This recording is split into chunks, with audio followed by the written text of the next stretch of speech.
Well, it's a pretty big time of year for things that are up in the sky. First and foremost, of course, we've got the big man, Santa Claus, who will be traveling through the sky in just a couple of days to deliver presents. We've also got all those headlines about the drones that are in the skies above New Jersey, and headlines about the airplanes that are above all of our heads right now as a record number of travelers take to the skies this holiday season. We've also got a headline about that guy that flies through the sky once in a while, Superman, because a new Superman movie is coming out in a couple of months. And today, December 19th, a highly anticipated trailer, for those who highly anticipate such things, was released. All that being said, we've also got another headline that's in the news, and that is about bald eagles. Because right now, on the desk of President Biden is a bipartisan bill that will make the bald eagle the official national bird. And now, if you're like me, you're probably saying, is the bald eagle not already the national bird? In fact, some historians were quick to point out that in 1782, I'm not a historian, regardless of the year, about 250 years ago, the bald eagle was already put on the seal of the United States. So why do we need this designation? Does Congress not have anything better to do than to put forth this legislation so that they can take credit for making the bald eagle the national bird?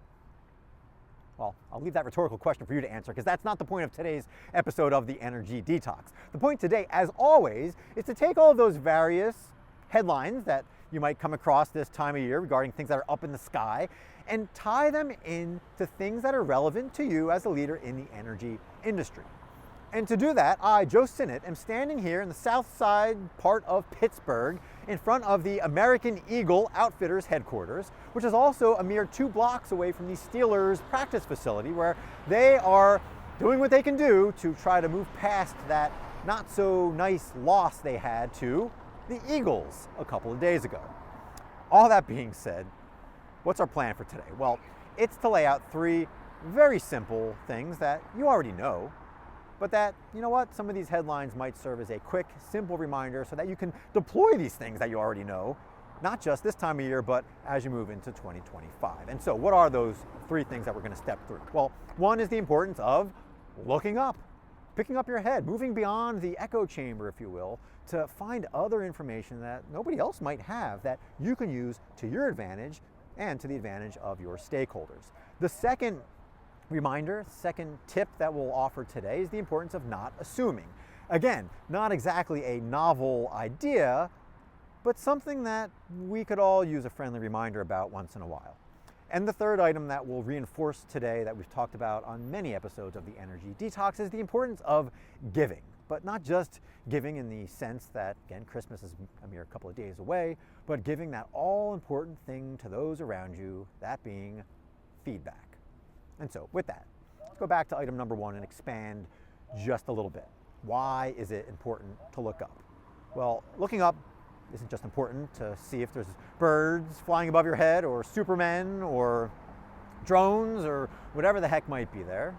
No, the importance of looking up in the figurative sense is to make sure that you have your eyes and your ears on things that you might not otherwise ingest, on sources of information and conversations that you might not otherwise have. Now again, this is not rocket science, this is nothing new, but it's easy to forget, especially this time of year when you've got the hustle and the bustle that can detract you from, you know what, picking up your head, looking around for a bit, maybe going for a walk and having a conversation with somebody that you might not normally have.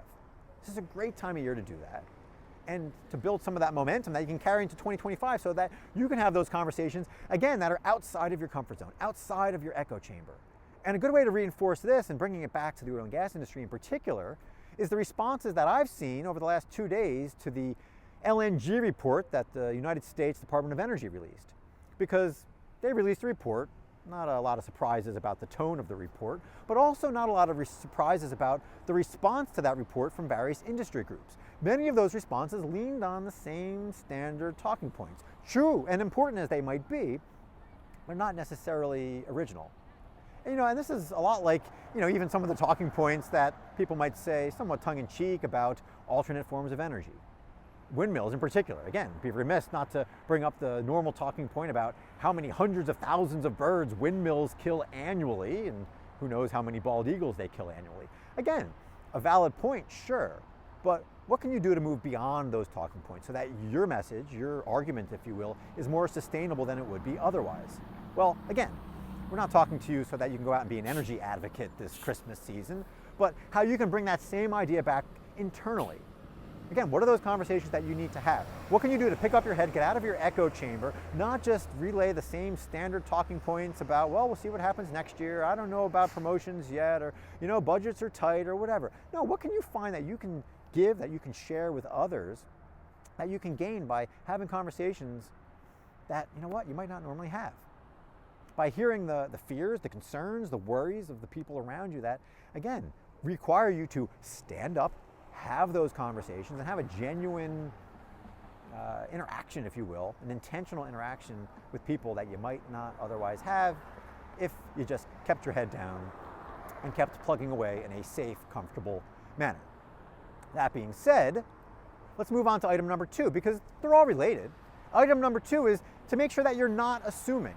And if you're picking your head up, if you're looking up, if you're seeing what's around you, if you're having those conversations, if you're challenging existing talking points, or more importantly, asking how you can go above and beyond existing talking points, well, that's a great way to make sure that you're not assuming things.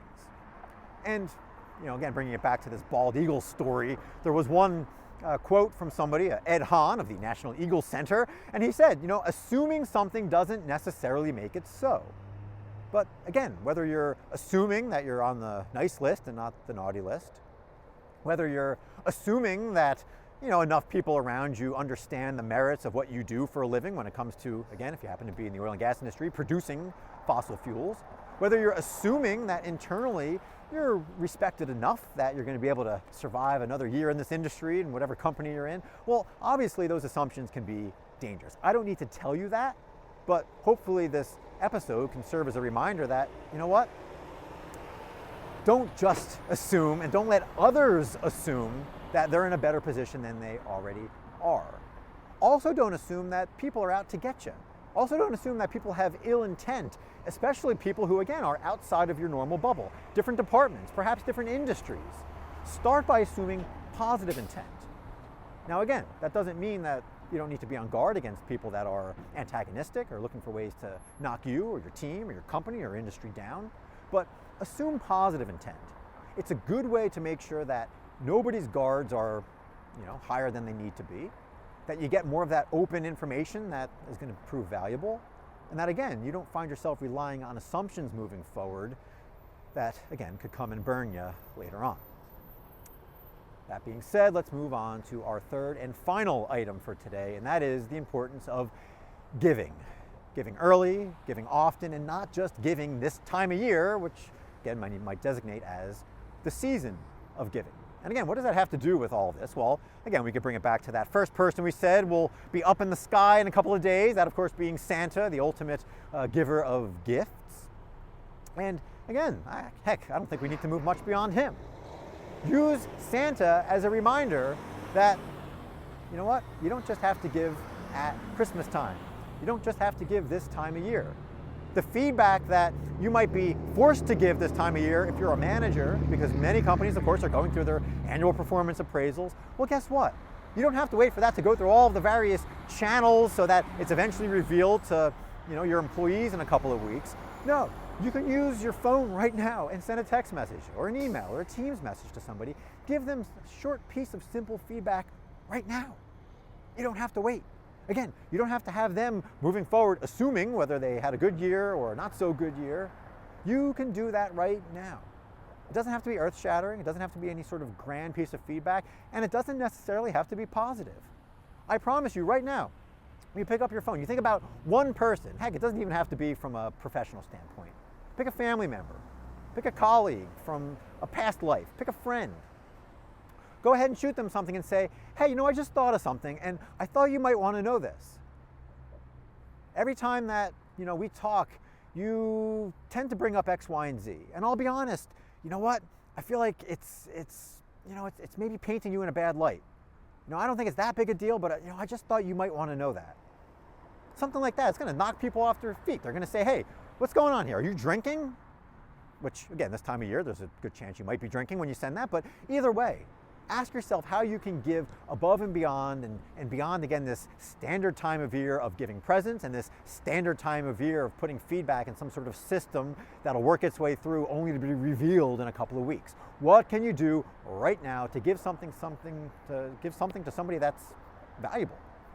So, with that question in mind, with all three of these reminders in mind, allow me, again, your host, Joe Sinnott, to wish you a very Merry Christmas, to remind you again to look up, look around, be aware of your surroundings at all times so that you don't unwittingly miss something that could damage you, your stakeholders, your company, or something even more valuable than all of that. So with that, again, Merry Christmas. Hope the rest of your year is great, and I look forward to seeing you again on the next episode of the Energy Detox.